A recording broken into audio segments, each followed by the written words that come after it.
अस्सलामु अलैकुम वरहमतुल्लाहि वबरकातुहू। दोस्तों, उम्मीद करता हूँ आप खैरियत से होंगे। मैं हूँ मोहम्मद मकसूद कासमी और आप देख रहे हैं बाग़ मदीना यूट्यूब चैनल। दोस्तों, आज की इस वीडियो में भी एक हदीस की हम तहकीक करने वाले हैं कि उस हदीस की हकीकत क्या है, क्योंकि हर मदरसे के अंदर शुरू साल में ये हदीस सुनाई जाती है, बताई जाती है कि इल्म हासिल करो चाहे तुम्हें चीन जाना पड़े। इस हदीस की तहकीक इस वीडियो के अंदर जानने वाले हैं। तो आपसे गुजारिश करते हैं कि पहली बार चैनल पर आएँ तो सब्सक्राइब कर लीजिए, क्योंकि इसी तरीके की वीडियोस रोज़ाना हमारे चैनल के ऊपर आती रहती हैं। चलिए दोस्तों, इसकी तहकीक को हम जान लेते हैं।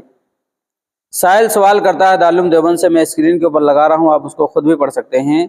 उन्वान है, इल्म हासिल करो चाहे चीन ही जाना पड़े। क्या इस तरह की कोई हदीस है?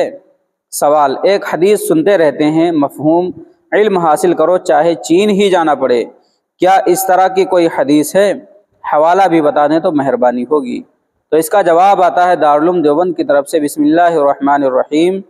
हदीस, उतलुबुल इल्म वलो बिस्सीन, इल्म हासिल करो अगरचे चीन जाना पड़े, सनद के एतबार से ज़ईफ़ है, लेकिन मफहूम व माने के एतबार से दूसरी नुसूस से साबित है। उतलुबुल इल्म वलो बिस्सीन, आगे पूरी सनद वगैरह लिखी हुई है कि ज़ईफ़ है, क्या है, ये सारी की सारी चीज़ें आपको नज़र आ रही होंगी, आप पढ़ लीजिए। वल्लाहु ताला आलम। दारुल इफ्ता दारुल उलूम देवबंद। दोस्तों, इसी तरीके से इस हदीस के मुतालिक जो सवाल किया गया बिन्नौरी टाउन कराची से, तो उनकी तरफ से भी जवाब आया, उसको भी सुनते जाइए। साहिल सवाल करता है, हदीस इल्म हासिल करो ख्वाह तुम्हें चीन जाना पड़े की तहकीक मतलूब है। इस हदीस की सनदी हैसियत क्या है? आया इसको बयान किया जा सकता है? तो इसका जवाब आता है बिन्नौरी टाउन कराची की तरफ से।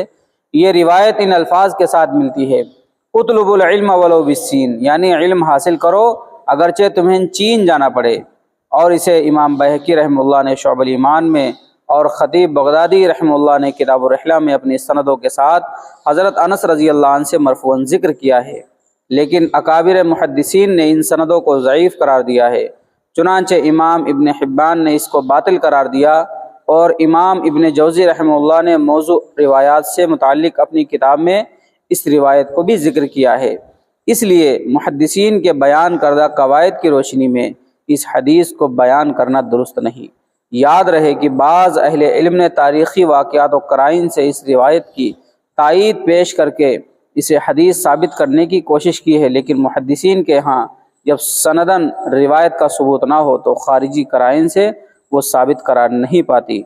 मज़ीद तफसील के लिए देख लीजिए अल-मक़ासिदुल हसना लिस्सखावी। दोस्तों, उम्मीद करता हूँ कि आपको पूरी वीडियो और पूरी बात समझ में आ गई होगी कि ये सनद के एतबार से ज़ईफ़ है, जिसको हम और आप मदरसों के अंदर और बहुत सारे लोगों से सुनते रहते हैं। अब आप हज़रात का इसके मुताल्लिक़ क्या कहना है? आपको पहले से पता था या नहीं पता था? जैसा भी हो, अब नीचे कमेंट कर दीजिए, और पहली बार भाई चैनल पर आएँ तो सब्सक्राइब कर लीजिएगा। चलिए दोस्तों, फिर मिलते हैं इंशाअल्लाह जल्द ही किसी नए वीडियो में किसी नए टॉपिक के साथ। अस्सलामु अलैकुम वरहमतुल्लाहि वबरकातुहू।